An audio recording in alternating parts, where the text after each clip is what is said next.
안녕하세요. 부자된 뮤직TV 시청자 여러분. 오늘도 이렇게 소중한 시간을 내오시고 제 영상을 시청해주셔서 감사합니다.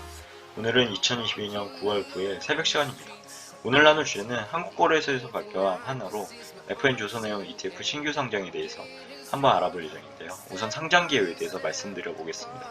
한국거래소는 NH아무ndi 자산운용에 하나로 FN조선해운 ETF를 2022년 9월 15일 목요일 다음 주죠. 유가증권 시장에 상장할 예정이라고 하고요. 신규 상장 종목 개요를 잠시 보시면 상품명은 하나로 FN조선해운 ETF, 자산운용사는 NH아무ndi 자산운용, 기초지수는 FN가이드 조선해운지수, 지수 산출기간은 FN가이드입니다. 그리고 액티브 여부는 X고요. 신탁 원본액은 70억원, 1자당 가격은 만원, 그리고 총보수하고 운용보수가 있는데요. 총보수는 0.45%, 그리고 운용보수는 0.36%입니다. APLP 보시면 NH투자증권, DB금융투자, 미래에셋증권이 있고요. 상장일은 보시면 9월 15일 기준으로 ETF 상장 종목수가 무려 총 614종목으로 늘어나게 되네요. 상장 배경 및 주요 특징에 대해서 한번 정리해 보도록 하겠습니다. 조선 해운업계 중장기 전망 긍정적, 그리고 해운 선박 관련 환경 규제 강화에 따른 LNG 운반선 추진선, 수요 증가 전망 등으로 국내 조선 해운업계의 중장기적 수혜를 기대한다고 하네요. 최근 국제회사 기구 IMO라고 하죠. 국제회사 기구의 해상 환경 규제 강화로 노후선의 LNG 추진선 교체 수요가 증가해서 신조선 수요 증가가 기대된다고 합니다. 글로벌 쪽에 한번 보시면 글로벌 탄소 중립기조 확산 등으로 천연가스 중요성이 부각되며 LNG 운반선의 수요 급증이 전망된다고 하네요. 이에 관련 세계적으로 대규모 LNG 운반선 발주 프로젝트가 예정 진행되고 있어서요. 지속적인 성장 동력으로 작용할 전망이라고 하네요. 참고로 카타르 LNG 프로젝트 보시면 LNG선 120여 척 발주 예정 진행 등이 있고요. 그리고 참고로 국내 조선사 빅4죠.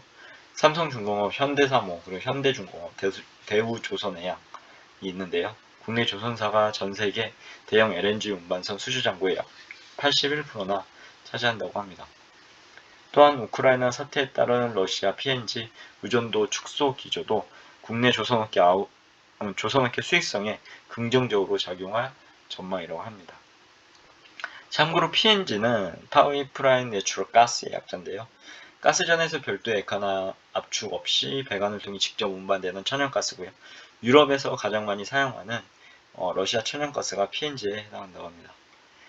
유일 조선해운 ETF에 대해서 정리해보자면요. 성장 잠재력이 높은 조선 및 해상 운수 업종의 집중 투자 기회를 제공 및 ETF 상품 라인업 확대 기여를 기대한다고 합니다. 그리고 선박 제작용 기계, 선박 및 관련 기자재 등을 생산하거나 해상 운송 용역을 제공하는 회사들로 이루어진 FN가이드의 조선해운 지수를 추종한다고 하네요. 투자 유의사항 및 참고사항에 대해서 한번 알아보시면 좋을 것 같은데요. 보시면 환노출 ETF의 특성이 있고 액티브 ETF의 특성이 있습니다. 한번 읽어보죠. 첫 번째로 이제 환노출 ETF의 특성에 보면 별도의 환해지를 하지 않아서요. 향후 환율 변동 위험에 노출 가능하고요. 그리고 액티브 ETF의 특성 보면 운용 능력에 따라 ETF 운용 성과가 달라질 수 있으며 추적 오차가 크게 발생할 수 있음을 인지할 필요가 있다고 합니다. 그리고 총보수 위의 기초지수 사용료, 매매 비용, 그리고 회계 감사 비용 등 기타 비용이 추가적으로 발생할 수 있음에 주의해야 할 필요가 있다고 하고요. 투자자 이해를 돕기 위해서 매일 납부자산 구성 내역이죠. PDF를 체크단 말기 거래소 및 자산운용사 ETF 홈페이지에 제공할 예정이라고 합니다.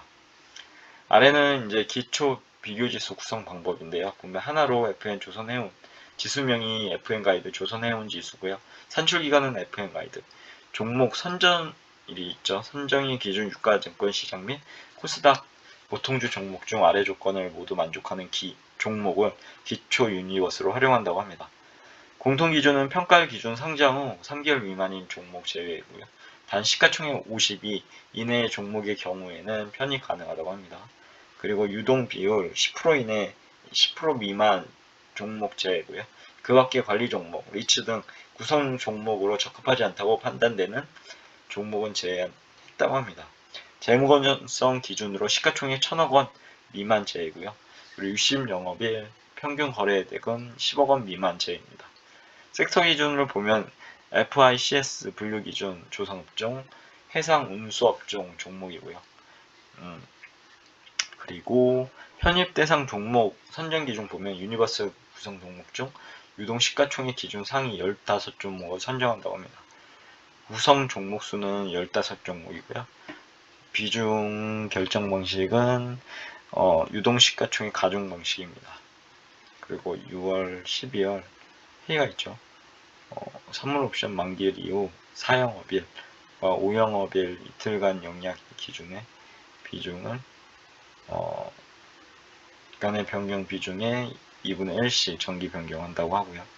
캡 비율은 15%, 그리고 산출 기준일 2017년 6월 15일, 공시 산출일은 2022년 6월 10일입니다. 아무튼 여기까지가 제가 전달드릴 그런 내용인데요. 어떻게 잘 주의 깊게 한번 관찰해 보셨나요? 물론 제가 해당 ETF를 소개시켜 드리긴 하지만요, 추천하는 것은 아닙니다.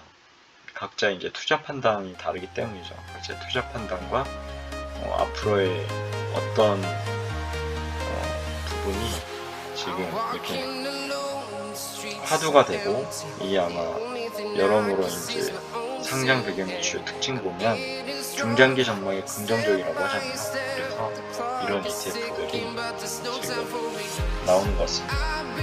요즘 좀 뜸했는데 오랜만에 또 ETF가 나옵니다. 아무튼 오늘 영상은 여기까지고요. 다음에도 더 좋은 소식으로 컨텐츠로 찾아뵐 수 있도록 열심히 노력해보도록 하겠습니다.